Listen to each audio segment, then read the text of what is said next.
Vishnu ശാലിനിയുടെ latest എപ്പിസോഡിൽ പപ്പിയുടെ ചോദ്യങ്ങൾക്ക് ഉത്തരമില്ലാതെ ശാലിനി അങ്ങോട്ട് കുഴയുകയാണ്. എന്നിട്ട് പറയുന്നുണ്ട്, അച്ഛനോടുള്ള വഴക്ക് കാരണമല്ലേ, വഴക്കൊക്കെ മാറി അച്ഛനൊക്കെ വരുമ്പോൾ സുഖമായിട്ട് നിങ്ങൾ പഴയ പോലെ ജീവിക്കും എന്നൊക്കെ കുട്ടി ആശ്വസിപ്പിക്കുന്നുണ്ട്. രണ്ടുപേരും ഉറങ്ങിക്കോളാൻ പറയുകയാണ്.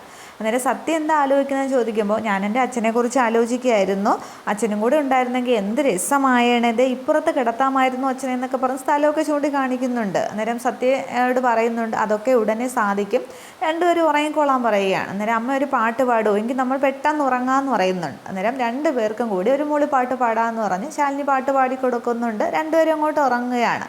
അന്നേരം രണ്ടുപേരെയും നോക്കിയിട്ട് ശാലിനി ഇങ്ങനെ മനസ്സിൽ കരുതുകയാണ്, വിഷ്ണുവേട്ട നമ്മുടെ രണ്ട് മക്കളും എൻ്റെ രണ്ട് കൈത്തണ്ടയിലായിട്ടുണ്ട്, പിന്നെ വിഷ്ണുവേട്ടൻ കൂടി ഉണ്ടായിരുന്നെങ്കിൽ ഞാൻ ആ സാമീപ്യം ഇപ്പോൾ ആഗ്രഹിച്ചു പോവുകയാണ്. സത്യമാണെങ്കിൽ അവളും ആഗ്രഹിക്കുന്നുണ്ട്, അവളത് പറയുക കൂടി ചെയ്തു. അവളാണെങ്കിൽ കുട്ടികളുടെ കൊച്ചു കൊച്ചു ആഗ്രഹങ്ങൾ സാധിച്ചു കൊടുക്കേണ്ടത് നമ്മൾ അച്ഛനമ്മമാരല്ലേ, അതൊക്കെ ഇനി എന്നാണ്, നമ്മുടേതായിട്ടുള്ളൊരു വീട് നമുക്ക് വേണം, നമ്മളും അച്ഛനും അമ്മയും മക്കളും കൊച്ചുമക്കളും ഒക്കെ ആയിട്ടൊരു സ്വർഗം, അതിൻ്റെ കാവൽക്കാരായിട്ട് നമുക്ക് രണ്ടുപേർക്കും താമസിക്കണം, ജീവിക്കണം എന്നൊക്കെ പറയുന്നുണ്ട്.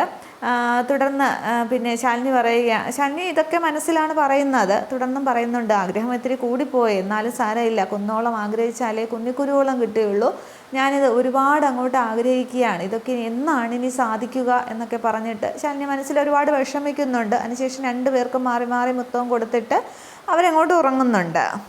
തുടർന്ന് പിറ്റേന്ന് രാവിലെ ആണെങ്കിൽ രാഘവൻ നായർ ഹാളിലിരിക്കുന്നുണ്ട്, പൊന്നും ഗുളികയൊക്കെ കൊണ്ടുവന്ന് കൊടുക്കുകയാണ്. ഈ സമയത്ത് ശാരദാമ്മയാണെങ്കിൽ ഓട്ടോയിൽ ശ്യാമയും പപ്പിയും കൊണ്ട് മുറ്റത്ത് വന്ന് ഇറങ്ങുന്നുണ്ട്. അന്നേരം ഇത് സത്യഭാമ മുകളിൽ നിന്ന് കാണുന്നുണ്ട് ഇവർ വരുന്നത്, പക്ഷേ അപ്പോൾ താഴേക്ക് ഇറങ്ങി വരുന്നില്ല. അതിനുശേഷം പപ്പിയാണെങ്കിൽ ഓടിയകത്തേക്ക് കയറിയിട്ട് അച്ചിച്ചാന്നും പറഞ്ഞ് ഓടിച്ചെന്ന് കെട്ടിപ്പിടിക്കുകയാണ്. അന്നേരം രാഘവൻ നായർ മുത്തമൊക്കെ കൊടുക്കുന്നുണ്ട്. പക്ഷേ ശ്യാമയും ശാരദാമ്മയും കൂടി ഇങ്ങനെ വാതിൽക്ക് ഇങ്ങനെ മടിച്ച് നിൽക്കുകയാണ്. അന്നേരം ശാരദാമ്മ അവിടെ തന്നെ നിന്ന് എന്താ മടിച്ച് നിൽക്കുന്നത്, എന്താ ഇങ്ങോട്ട് കയറി വാ, അകത്തേക്ക് കയറി വാ എന്ന് രാഘവൻ നായർ വിളിക്കുമ്പോൾ അവരകത്തേക്ക് വരുന്നുണ്ട്. അന്നേരം നിങ്ങൾക്ക് എപ്പോൾ വേണമെങ്കിലും വരാമല്ലോ ശാരദാമ്മയെ, പിന്നെ എന്തിനാ അവിടെ മടിച്ച് നിൽക്കുന്നത്, ശ്യാമയെ നിൻ്റെയും കൂടെ വീടല്ലേ ഇത്, മോള് മടിച്ചുകൊണ്ടല്ലേ അമ്മയും അവിടെ തന്നെ നിന്ന് കളഞ്ഞത്, ഇത് നിൻ്റെ വീടല്ല എന്ന് ആരും പറയത്തുമില്ല എന്നൊക്കെ പറയുമ്പോൾ ശ്യാമ പക്ഷെ നിന്നങ്ങോട്ട് കരയുകയാണ്, കണ്ണീരൊക്കെ വരുന്നുണ്ട്.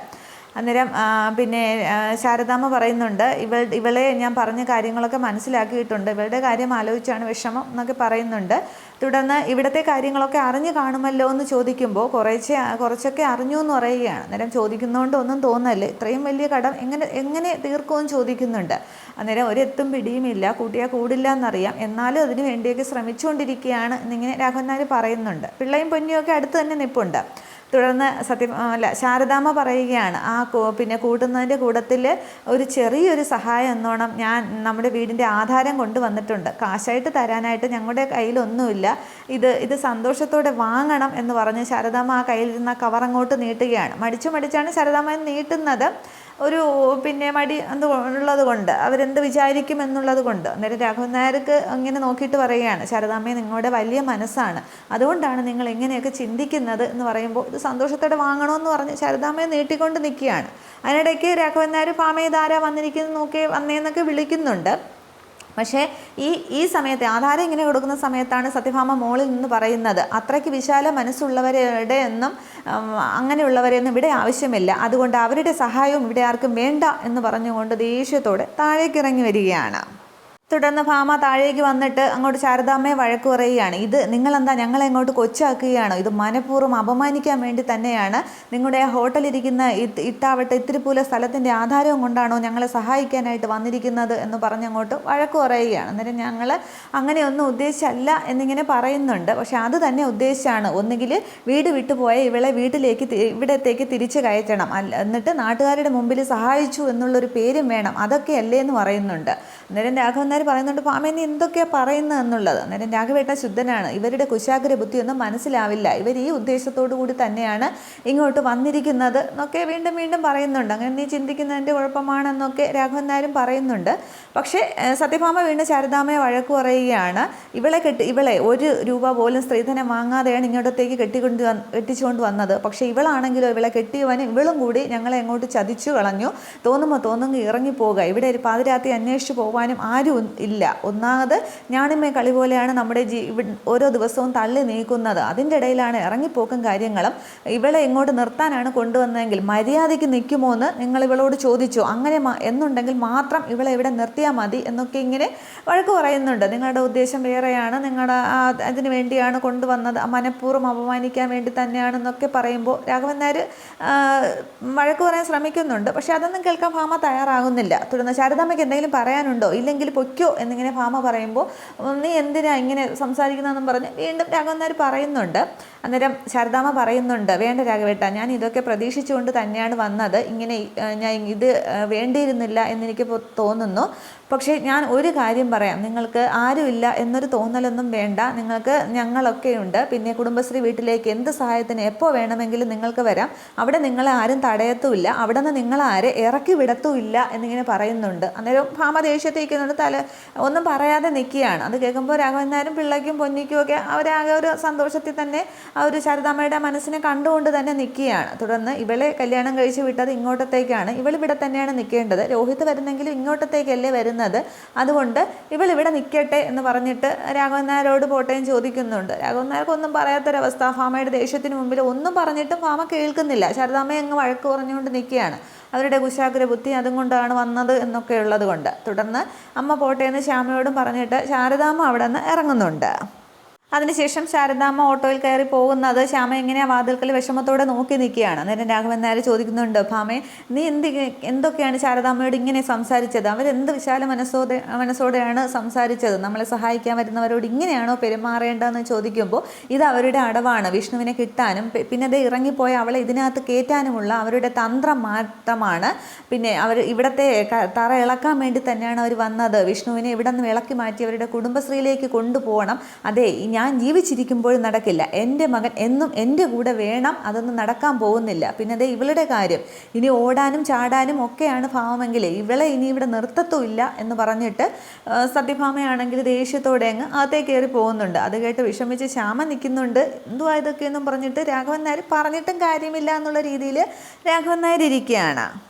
തുടർന്ന് അച്ഛാന്നും പറഞ്ഞിങ്ങനെ ശ്യാമ വിഷമിച്ച് നിൽക്കുമ്പോൾ, മോള് ചെയ്തത് തെറ്റ് തന്നെയാണ്. മോള് ഇനി ഒന്നും പറയണ്ട, ചെന്ന് ഭാമയെ സമാധാനിപ്പിക്കാൻ നോക്ക്. 2 വാക്കിൽ വഴക്ക് തീരുമെങ്കിൽ അതല്ലേ നല്ലത്. ചെല്ല് എന്ന് പറയുമ്പോൾ ശ്യാമ പിന്നെങ്കിൽ ഭാമ പോയ മുകളിലേക്ക് തന്നെ കയറി പോകുന്നുണ്ട്. അന്നേരം രാഘവൻ നായർ കരുതുകയാണ്, ഭാമ മുള്ളിൽ നിന്നും മുള്ളിലേക്ക് തന്നെയാണല്ലോ പോകുന്നത്. ഇപ്പോൾ പിന്നെ തെറ്റിൽ നിന്നും തെറ്റിലേക്ക് ഇത് മാറാനായിട്ടും തീരുമാനമില്ലല്ലോ. ഇനിയിപ്പോൾ അനുഭവിക്കുക, അല്ലാതെ എന്ത് ചെയ്യാമെന്നും പറഞ്ഞ് രാഘവൻ നായർ ഇരിക്കുകയാണ്. ഇതൊക്കെ കേട്ടുകൊണ്ട് പപ്പിയും പൊന്നിയും പിള്ളയും ഒക്കെ രാഘവൻ നായരുടെ അടുത്ത് തന്നെ നിൽപ്പുണ്ട്. തുടർന്ന് കാണിക്കുന്നത് വിഷ്ണുവിനെ ആണെങ്കിൽ കമലിനൊരു വീട് കാണിക്കാനായിട്ട് കൊണ്ടുപോകുന്നുണ്ട്. വീടൊക്കെ കണ്ടതിന് ശേഷം നല്ല വലിയൊരു വീടാണ് കാണിക്കുന്നത്. അന്നേരമാണെങ്കിൽ ഇഷ്ടപ്പെട്ടോ എന്ന് ചോദിക്കുമ്പോൾ നമ്മുടെ വീടിൻ്റെ എത്ര സൗകര്യങ്ങളൊക്കെ ഉണ്ട്, ഇഷ്ടപ്പെടാതിരിക്കാൻ എന്താ കാരണം ചോദിക്കുമ്പോൾ പോസിറ്റീവ് എനർജിയൊക്കെ ഉണ്ട്, ഇവിടെ നിന്നായിരിക്കും ചിലപ്പോൾ നമ്മൾ നഷ്ടപ്പെട്ട എല്ലാം തിരിച്ചു പിടിക്കുന്നത് എന്നൊക്കെ പറഞ്ഞ് പിന്നെ നല്ല രീതിയിൽ കമല സംസാരിക്കുമ്പോൾ ഇതിൻ്റെ വാടകയും കാര്യങ്ങളൊക്കെ എങ്ങനെയാണെന്ന് ചോദിക്കുമ്പോൾ ഓണർ വരാമെന്ന് പറഞ്ഞിട്ടുണ്ട്, ഞാൻ വിളിക്കാമെന്നും പറഞ്ഞ് കമലം വിളിക്കാൻ തുടങ്ങുമ്പോൾ ഓണറാണെങ്കിൽ കാറിൽ അങ്ങോട്ടത്തേക്ക് വരുന്നുണ്ട്. അതിൽ നിന്നും ഒരാളങ്ങോട്ട് ഇറങ്ങുകയാണ്. അന്നേരം ആർക്ക് വേണ്ടിയാണ് വീട് നോക്കുന്നതെന്ന് ചോദിക്കുമ്പോൾ എനിക്ക് വേണ്ടിയാണെന്ന് ഇങ്ങനെ വിഷ്ണു പറയുന്നുണ്ട്. തുടർന്ന് എന്താ ജോലി എന്നിങ്ങനെ ചോദിക്കുമ്പോൾ വിഷ്ണു ഇങ്ങനെ തപ്പുകയാണ്, ജോലി എന്ന് പറഞ്ഞിട്ട്. അന്നേരം എന്താ ജോലി ഇല്ലേ എന്നിങ്ങനെ അയാൾ ചോദിക്കുമ്പോൾ ഓണർ ചോദിക്കുമ്പോൾ കമലം പെട്ടെന്ന് പറയുന്നുണ്ട് ചിട്ടിപ്പിരിവാണെന്ന്.